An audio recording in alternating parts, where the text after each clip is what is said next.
को समुद्र मंथन के दौरान अमृत कलश लिए भगवान धन्वंतरी जी का प्रादुर्भाव हुआ था। और भगवान धन्वंतरी जी एक हाथ में अमृत कलश और दूसरे हाथ में आयुर्वेद शास्त्र को लेकर प्रकट हुए थे।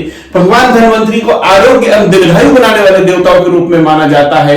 आयुर्वेद का उपदेश देने के कारण वैद्यगण इस दिन भगवान धन्वंतरी का पूजन करते। और आज हमारे साथ है जिले के सुप्रसिद्ध आयुर्वेदाचार्य पंचकर्म विशेषज्ञ डॉक्टर रजनीश आलोनकर जी। डॉक्टर साहब, आज हमें बताइए भगवान धन्वंतरी जी के विषय में कुछ विशेष जानकारी।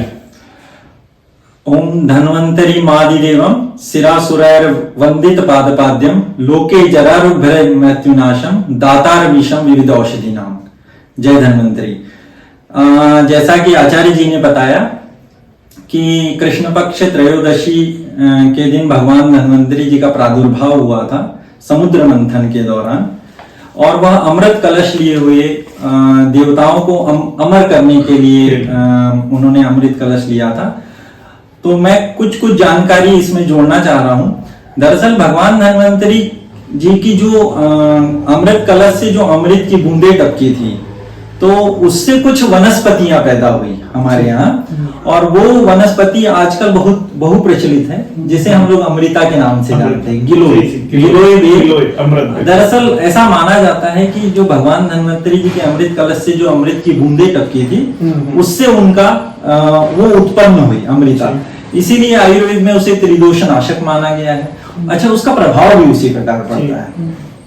फिर इसी प्रकार का एक कहानी और है कि भगवान धन्वंतरी ने काशीराज दिवोदास धन्वंतरी के रूप में जन्म लिया, और वो काशी के सुप्रसिद्ध वैद्य थे, कुशल सर्जन थे, और उन्हीं के शिष्य आचार्य सुश्रुत हुए, जो जिन्हें फादर ऑफ सर्जरी कहा जाता है।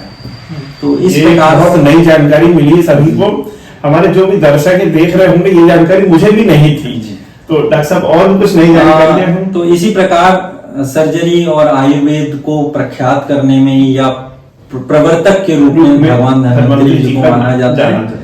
और आप देखेंगे कि अभी ऋतु परिवर्तन भी हो रहा है, शीत ऋतु का आगमन हो रहा है।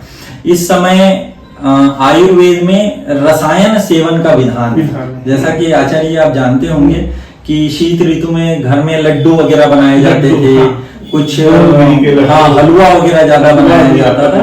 तो इसी प्रकार आयुर्वेद में कुछ विशेष पाक का विधान है, कुछ विशेष रसायन जैसे च्यवनप्राश है, मलकी रसायन है, या अगस्त्य रसायन है, ब्रह्म रसायन है। तो उसका किसी विशेष किसी अच्छे वैद्य की सलाह पर हम अगर अलग अलग प्रकार से हम उनका रसायनों का सेवन करेंगे तो निश्चित जैसे आरोग्यवर्धक होगा और हम दीर्घायु बनेंगे, और वर्ष भर हम निरोगी रहेंगे और दीर्घायु भी होंगे।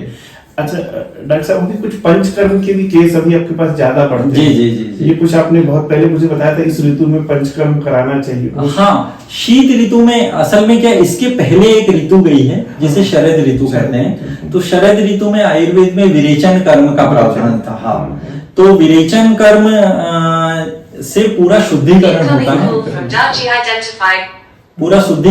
है, और शुद्धिकरण होने के बाद फिर शीत ऋतु आती है। और शीत ऋतु में हम लोगों को रसायन और वाजीकरण का सेवन का विधान है, जिससे साल भर का बल हम अपने अंदर समाहित कर सके और आरोग्य और दीर्घायु के रूप में हम लंबा जीवन व्यतीत कर सके। आज हमारे साथ थे डॉक्टर साहब, बहुत अच्छी नई जानकारियां दी। आपको भी इनका अवश्य लाभ होगा। आपका क्लिनिक नागपुर रोड पर है, नागपुर रोड में जींस वाली गली, जींस वाली गली में कभी भी आ सकते हैं। और आपका एक पंचकर्म क्लिनिक नर्सिंग होम भी है, हॉस्पिटल भी है, एक उनका हॉस्पिटल भी भरतादेव रोड पर। आप चाहे तो संपर्क कर सकते हैं। और आप सभी निरोगी रहे, स्वस्थ रहे, ऐसा ही हम लोग का आशीर्वाद है।